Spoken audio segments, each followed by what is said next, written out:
یہ ٹیسٹوسٹیرون جو ہے نا ایک مردانہ ہارمونز ہوتے ہیں مردوں میں, یہ جب تک ہوتے ہیں تو آدمی آدمی رہتا ہے, اس کی عورت کی طرف اٹریکشن ہوتی ہے. جیسے جیسے آدمی کی عمر بڑھتی ہے یہ ٹیسٹوسٹیرون لیول آہستہ آہستہ کیا ہوتا ہے, کم ہونا شروع ہوتا ہے. 16 سال میں پیک پہ ہوتا ہے یہ, 16 سال کی عمر میں یہ ابل رہا ہوتا ہے, ٹھیک ہے نا, اتنا زیادہ ہوتا ہے.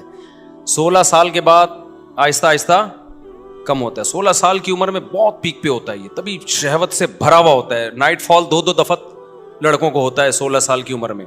دوپہر سوئے کہتے ہیں نا ٹرک الٹ گیا, پھر رات کو سوئے پھر ٹرک الٹ گیا, پھر غسل کر کے سوئے فجر سے پہلے پھر الٹ گیا.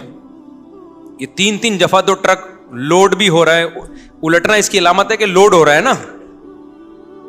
تو 30 سال میں نائٹ فال نہ ہونے کے برابر ہے. جب 30 ایئرس انسان کی ایج ہوتی ہے نا تو وہ نہ ہونے کے برابر ہوتا ہے, اور 40 سال میں بہت کم ہو جاتا ہے. پھر تو بہت ہی نہ, یعنی میرڈ آدمی میں تو یوں کہو کہ ہوتا ہی نہیں ہے پھر اس کو, الا یہ کہ وہ سفر میں چلا جائے کہیں بہت دور. تو اب یہ جو ٹیسٹوسٹیرون جو مردانہ ہارمونز ہیں نا, یہ جب بات چلی پڑی ہے تو مردانہ کی جہاں بات آئے گی نوجوانوں کو بڑی دلچسپی ہوتی ہے کہ یار یہ ہارمونز بڑھیں گے کیسے. اب آپ کو نا اب دماغ میں یہ چیز آ رہی ہوگی یار مفتی صاحب یہ چھوڑو, محرم کے بغیر جاننا چاہیے نا محرم.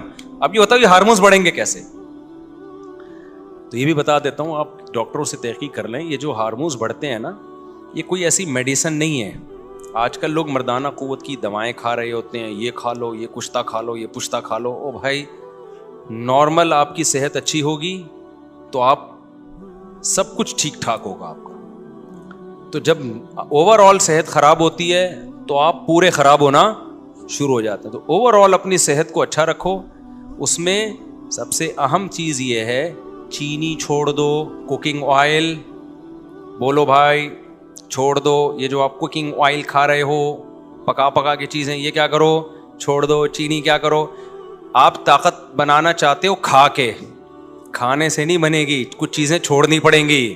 جب کچھ چیزیں چھوڑو گے تو جو کھا رہے ہوگے وہ ٹھا کر کے باڈی کو لگیں گی. ہوتا یہ کہ ہم جو میٹھا زیادہ کھاتے ہیں نا پھوڑتے پھاڑتے رہتے ہیں. روٹی میں بھی کاربوہائیڈریٹ بہت زیادہ ہے, چاول میں بھی بہت زیادہ ہے. جب یہ دیکھو یہ جم میں جاتے ہیں, یہ میری بات کی تائید کریں گے, یہ ہمارے ایک زمانے میں انگلش کے ٹیچر تھے یہ, تو کچھ دن میں نے ان سے انگلش پڑھی ہے, یہ بھی میری بات کی تائید کریں گے. لیکن آپ ڈاکٹروں سے پوچھ لیں وہ تائید کریں گے. جب ہم شوگر والی چیزیں زیادہ کھاتے ہیں نا, جو فل کارب ڈائٹ ہے, چاول, روٹی اور اللہ بھلا کرے آلو میاں آپ زیادہ کھاؤ گے نا تو اس سے ہوتا یہ ہے کہ ہماری باڈی کا شوگر لیول بڑھتا ہے. پھر انسولین نکلتی ہے اس کو کنٹرول کرنے کے لیے. تو ہماری باڈی سارا دن شوگر ہی کے خلاف فائٹ کرتی رہتی ہے. جو باڈی کو اور بہت ساری چیزیں چاہیے نا, کچھ جذب کرے ہماری باڈی میں, آئرن جذب ہو, جو بہت سارے منرلز ہیں, وائٹامنز ہیں, وہ جگہ نہیں بنا پاتے اپنی, سمجھتے ہو, وہ جگہ نہیں بنا پاتے. دیکھو اس کی مثال ایسے ہے جیسے لوگ دودھ پیتے ہیں نا ناشتے کے بعد. اب آپ نے 2 پراٹھے کھا لیے, اب جب آپ 2 پراٹھے کھا کے دودھ پیو گے تو دودھ آپ کی باڈی کا حصہ بنے گا؟ وہ تو پراٹھوں سے بھر گئی ہے نا باڈی کو, تو وہ پراٹھے ایڈجسٹ ہونے میں ہی 6 گھنٹے لگا دے گی. وہ کیا خیال ہے پراٹھے ہضم ہونے میں, تو وہ باقی چیزیں تھوڑی اس کو موقع ملے گا. تبھی آپ نے دیکھا ہوگا اکثر حکیم لوگ دوا بتاتے ہیں جی صبح نہار منہ کھانی ہے. وہ کیوں بتاتے ہیں؟ صبح نہار منہ آپ کا معدہ خالی ہوتا ہے, وہ قوت جاذبہ اس میں ہوتی ہے, جذب کرنے کی طاقت اور صلاحیت ہوتی ہے. جو چیز ڈالیں گے وہ ٹھا کر کے جذب کرے گا. تبھی افطار میں ہم جو کھاتے ہیں جزو بدن بن جاتا ہے وہ, کیونکہ معدہ خالی ہوتا ہے اور باڈی میں شوگر نہیں ہوتی, ہماری شوگر کی کمی ہوتی ہے تو وہ باڈی مانگ رہی ہوتی ہے. تو جو ڈالیں گے نا باڈی کے اندر کھائیں گے وہ جزو بدن بنے گا. اب جب آپ نے روٹی چاول اپنی خوراک میں زیادہ بنایا ہوا ہے, زیادہ حصہ کھا رہے ہیں, تو شوگر کو ہضم کرنے میں ٹائم لگتا ہے. انسولین جو ہم ٹون ہو جاتے ہیں نا میٹھا کھا کے, آپ نے دیکھا کہ میٹھا کھا کے ہم ٹون ہوتے ہیں نا, وہ ٹون ہونے کی ایک وجہ یہ بھی ہے کہ ہماری باڈی کو ورک کرنا پڑتا ہے. تو باڈی کا سارا بوجھ جو ہے وہ شوگر کو کے لیول کو کنٹرول کرنے میں لگ رہا ہوتا ہے. اس سے نقصان یہ ہوتا ہے کہ باڈی کو جو بہت زیادہ ہمارے منرلز چاہیے, زنک ہماری باڈی میں عمر کے ساتھ ساتھ بہت جلدی سے کم ہوتی ہے, تیزی سے کم ہونا شروع ہوتی ہے. تو یہ منرل آہستہ آہستہ شارٹ ہونا شروع ہوتے ہیں باڈی سے, اور آپ بڑھاپے کی طرف